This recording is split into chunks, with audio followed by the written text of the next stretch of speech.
Hey yo, my people, it's your guy, the Roadside Scholar, presenting to you Story Stellar. Join me each week for some epic roadside tales where we dive into some relatable moments and memories together. Let's turn our experiences into growth and find the wisdom in our journey. So let's go!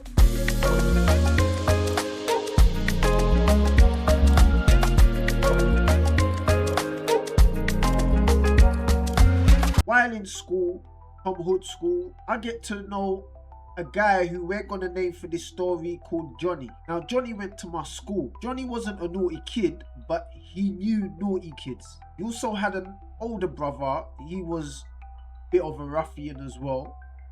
Was into a bit of badness. And so one day, I decided to hang out with Johnny. I go and knock for Johnny one day, and Johnny invites me to one of my old stomping grounds, which was the school that I first went to when I moved to my grandma's house, which was Canhall School. Him and his friends would do was they would climb the fence, or they would have like a gap in the fence where they would smoke, fight in the school playground. So Johnny introduces me to his local friends. Basically just a group of people who love to fight, smoke weed, and basically get up to no good. Now at this time, smoking wasn't my thing because I was still into the football at that time. Now and then, on occasions, we would have these two older guys that will come and pay us a visit. We're gonna call one of the older guys Chico, and the other older guy was Johnny's older brother. So they will both come around now and then, and they will basically be the ones to toughen us up. So that would be literally just either getting us to fight each other, or they'll just start punching us up straight.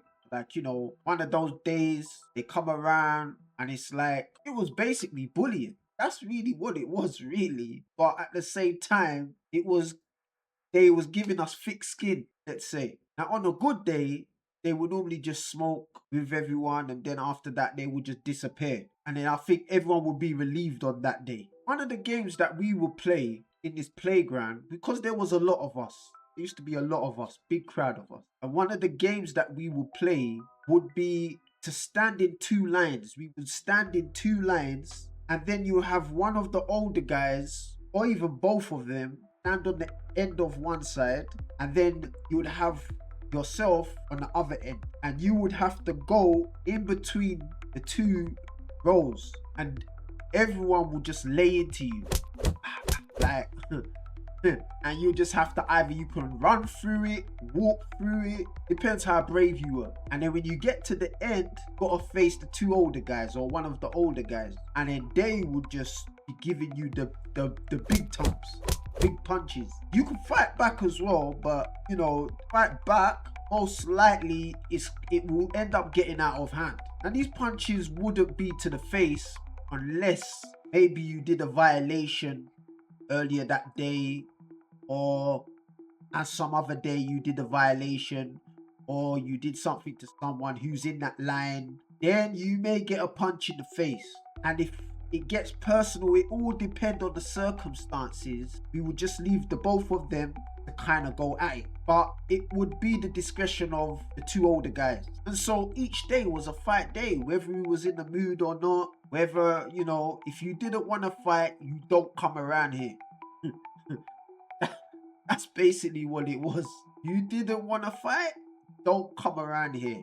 Simple. The gem for today is we need to start toughening up our kids as men. Now, I'm not saying that they need to be on the street and getting thumped up by Tom, Dick and Harry. I'm not saying that. But what I am saying is get involved in some type of combat sport. All of this sitting around, exercising fingers on the phones, scrolling, it won't bring about strong men, especially men who are going to be capable of defending their loved ones. And I'm sure that the statistics today are much different from the statistics that were before, back in the days, when it came to the ratio of men who were fit and strong and able compared to the ratio of men who were unfit and unable. And one of the other things is it gives the child more confidence to not have to keep running to a weapon. If they're fit and they're able